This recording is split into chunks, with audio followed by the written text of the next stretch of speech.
বলছি দাদা, মঙ্গলকোটে একটা ভালো রেজাল্ট হয়েছে লোকসভাটা, প্লাস আমরা অঞ্চলেও ভালো রেজাল্ট, এই আশা করতে পেরেছি না এত রেজাল্ট? না, আমরা তো প্রথম থেকে আশা করেছিলাম, আমাদের রেজাল্টটা একটুখানি কিছুটা খারাপ হয়েছে। আমরা আশা করেছিলাম যে আমাদের 5,000-এর কাছাকাছি লিড হবে।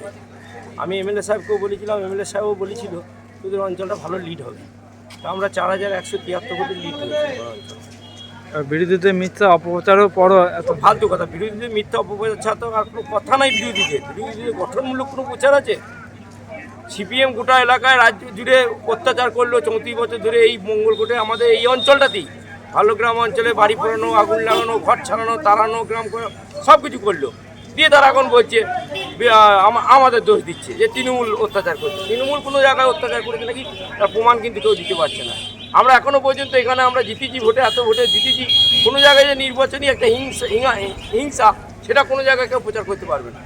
আমাদের বিধায়ক সাহেব পরিষ্কারভাবে বলে দিয়েছে যে কোনো জায়গায় কোনো নোংরামি করা যাবে না। মানুষ ভোট দিয়েছে, মানুষের কাছে আশীর্বাদ নাও। মমতা বন্দ্যোপাধ্যায় বলে দিয়েছে মানুষকে প্রণাম করো, মানুষের কাছে আশীর্বাদ নাও, যেন আমরা বিধানসভা ভোটে এর থেকে ভালো রেজাল্ট করতে পারি। বিরোধীদেরকে মুখ্য জবাব মানুষই দিল এই ভোটে। মানুষই দিল। বিরোধীদের যে সম্প্রচারিত ওদের যে প্রচার, একসঙ্গে একতাবদ্ধ হয়ে সিপিএম, বিজেপি, তারপরে কংগ্রেস, এরা একসঙ্গে মিলে যে উৎসাহটা ছিল তার জবাব মানুষ দিয়েছে। তার ভোটের বাক্সে মানুষ সেটা দিয়ে দিয়েছে। দেখা গেলো ভোটের রেজাল্টের সময় আগে এক্সিট পোলে যারা আমাদের দলেরকে বিভ্রান্ত ফেলার চেষ্টা করেছিল তার থেকে বেশি ভোট পেয়েছে মনে করছেন? একদম এক্সিট পোল, আমরা তো আগে থেকে এক্সিট পোল করে রেখেছিলাম যে আমরা এই অঞ্চলটা জিতবো এবং ব্যাপক ব্যবধানে জিতবো। কারণ আমরা এই অঞ্চলটা আমাদের এই দুটো একটা গ্রাম খারাপ না হলে পরে আমরা 5,000-এর ভোটেই লিড দিতাম। এটা কি রিকভার আবার বিধানসভা ভোটে বেশি হবে? একদম বিধানসভা ভোটের থেকে ভালো রিকভার হবে। মূলত কি ভোটটা কি লক্ষ্মী ভান্ডার বা সরকারি? একদম লক্ষ্মীর ভান্ডার, মমতা বন্দ্যোপাধ্যায় দুহাত ভরে মহিলার আশীর্বাদ করেছে মমতা বন্দ্যোপাধ্যায়কে।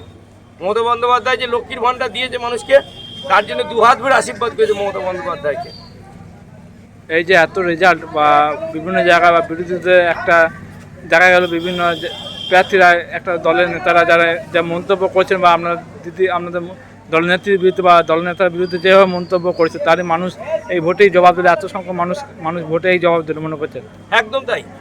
আমাদের মুখ্যমন্ত্রী নামে যা বিজেপির নেতারা যেভাবে অশ্লীলভাবে কথা বলেছে, মানুষ সেটা বুঝতে পেরেছে যে কেউ কিচ্ছু করবে না, একমাত্র মমতা বন্দ্যোপাধ্যায়কে চোখ বুঝে ভরসা করা যায়। আমাদের বিধায়ক বলেছে আমরা 24 ঘন্টা মানুষের পাশে আছি। আমাদের বিধায়ক সাহেব যখন ডাকবে সেইখানেই আমাদের যাবে, যেখানে যে বিপদ হবে। আজকেও আমাদের ডালিম মার্ডার কেসের একটা, ডালিমের যে মার্ডার হয়েছিল তার একটা হয়েছে, স্মরণসভা হয়েছে। আজকেও আমাদের এমএলএ সাহেব গিয়ে সেই স্মরণসভাটা করেছে।